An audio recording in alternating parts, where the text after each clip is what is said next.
महाराष्ट्राची तांत्रिक शिक्षणासंबंधीची चौथी पंचवार्षिक योजना निश्चित करताना राज्य शासनाच्या नियोजन विभागाने मनुष्यबळाच्या गरजेसंबंधी केलेले अंदाज विचारात घेण्यात आले होते. हे अंदाज आपल्या आर्थिक व्यवहाराच्या निरनिराळ्या क्षेत्रात होणाऱ्या भांडवलाच्या अपेक्षित गुंतवणुकीवर आधारलेले होते आणि त्यानुसारच येत्या 15 वर्षाच्या काळासाठी स्थापत्य, यांत्रिकी, विद्युत परिवहन आणि रासायनिक अभियांत्रिकी या क्षेत्रातील मनुष्यबळाच्या आपल्या गरजा निश्चित करण्यात आल्या होत्या. तथापि खाजगी क्षेत्रातील उद्योगांना त्यांच्या विकास योजनांसाठी व त्या अनुषंगाने 15 वर्षात किती मनुष्यबळ लागेल याची पुरेशी व निश्चित माहिती न मिळाल्यामुळे राज्य शासनाच्या नियोजन विभागाची बरीच कुचंबना झाली. स्नातक, तंत्रज्ञ व तंत्र व्यावसायिक यांच्याबाबत चौथ्या योजनेत अंतर्भूत केलेली तांत्रिक शिक्षण विषय सवलतीची वाढ अर्थातच केंद्र व राज्य या दोन्ही शासनांनी मनुष्यबळाच्या गरजेसंबंधी केलेल्या अंदाजावर आधारित आहे. या तरतुदीप्रमाणे चौथ्या पंचवार्षिक योजनेच्या काळात 3 अभियांत्रिकी महाविद्यालय, 9 तंत्र विद्यानिकेतन आणि 42 तंत्र शिक्षणाची माध्यमिक शाळा केंद्र स्थापन करण्याचे ठरवण्यात आले आहे.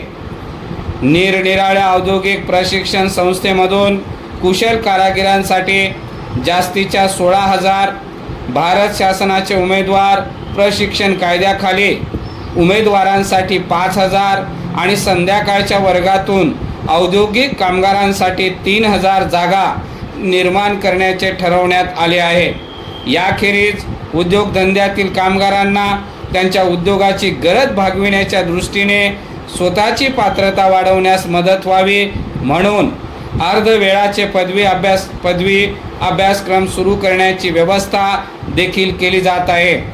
आपली मनुष्यबळाची गरज किती आहे याचा शक्यतो बिनचूक अंदाज येण्यासाठी निरनिराळ्या उद्योगधंद्यांनी आपापल्या गरजा ठरवण्याच्या बाबतीत जरूर ते सहकार्य दिले पाहिजे.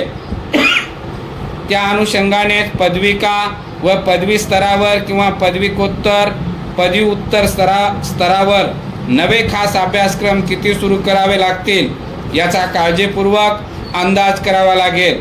यासाठी निरनिराळे उद्योग व विविध शैक्षणिक संस्था यांच्यात अतिशय निकट स्वरूपाचा परस्पर संपर्क साधला जाणे आवश्यक आहे. परिच्छेद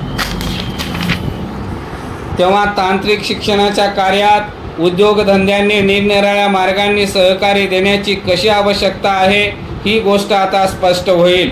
उद्योगधंद्यांनी आपले तज्ज्ञ अधिकारी तांत्रिक शिक्षण संस्थेत अल्प अथवा दीर्घ मुदतीच्या वर्गात शिकवण्यासाठी पाठवणे फार जरुरीचे आहे.